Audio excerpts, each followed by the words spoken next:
Hey, I'm literally in paradise. Let me show you what I see. I mean,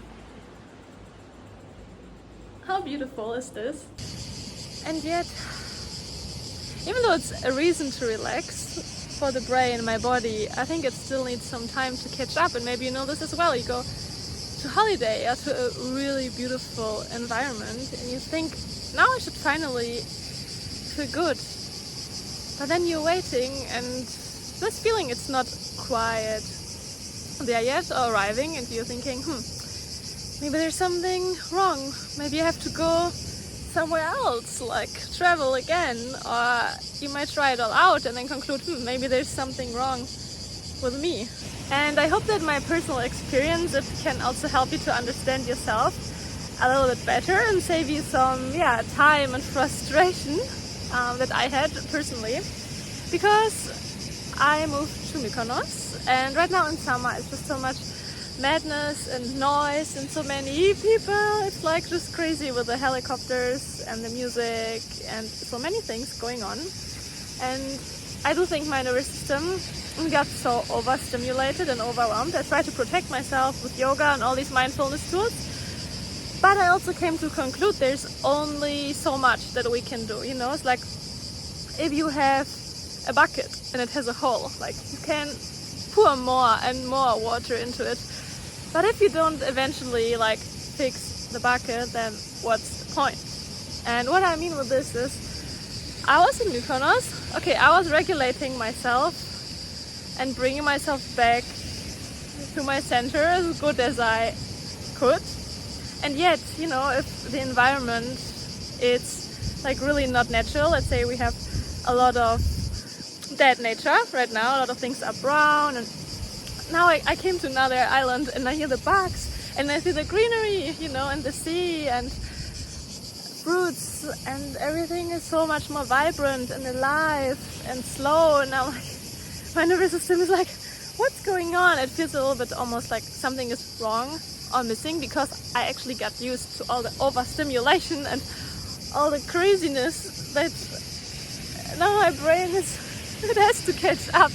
And even though it can feel wrong at first, it might actually be something good ultimately for us. And especially also we grow up as children and like chaos and a lot of uncertainty and all these things, so we might also have this baseline in our nervous system that we're just so used to it, and otherwise easily feel understimulated, or peace might feel unfamiliar to us and to our nervous system. So the key is not to like just blindly change environment and don't do our inner work, but also not to do all the inner work but completely ignore our environment. Because to give you another example, if a fish is in a toxic water, you know, you can do all the like inner work and whatever, but if the water is toxic, you won't be 100% healthy unless you go to another environment and also take care of your inner world and do your inner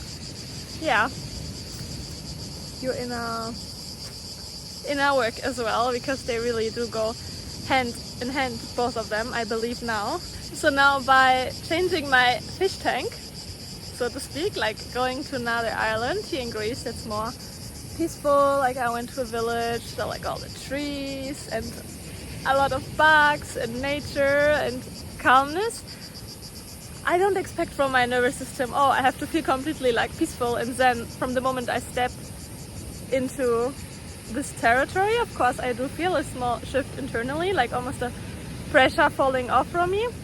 But I also want to be honest, you know, I also feel a little bit of anxiety and like I have to do something, you know, I have to work. I should have bought my laptop and I have to like go and I have to do things, and I want to like open social media right now and get this dopamine hit and like keep myself busy and distracted, because my brain is almost like having these withdrawal symptoms in the moment. So it doesn't just feel, oh wow, so peaceful right now immediately in this peaceful environment. It will take a little bit of time for the nervous system to adapt. So I want to be realistic and give you an honest glimpse as I'm exploring this myself and also learning and growing and sharing with you on this journey, hoping that it will help you. Maybe you can relate to this as well. So yeah, I'll rest into yoga nidra now because I'm pretty tired.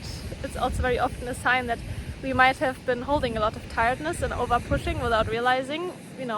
For example, in Mykonos, I was spending a lot of time in survival mode, which makes sense. But now if we come back to, let's say, nature and more slow living environment, our body might feel like it's crashing, or our energy is getting less, and our brain might think, oh, something is wrong. But actually it can also be a sign that we're finally feeling safe enough to rest, to slow down, and maybe sleep more, and for this tiredness to come up in a way. It's not necessarily a bad sign for this to happen.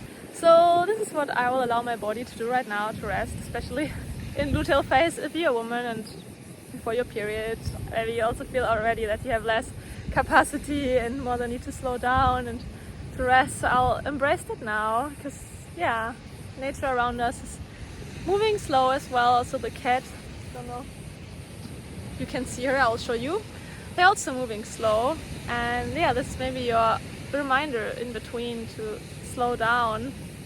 And even though we might feel disconnected if we're in this crazy environment, or we have a period where we have to work a lot, and we might get a little bit disconnected from our own selves and our heart in this function, then we can still make time and space to reconnect, especially if we go to nature and have an environment, at least here and there around us, but if possible, of course, more often, that's feeling peaceful to us, feeling natural to us, and at the same time also creating peace inside of our own self. I believe this is truly key, but I'll take you with me, I'll keep you updated.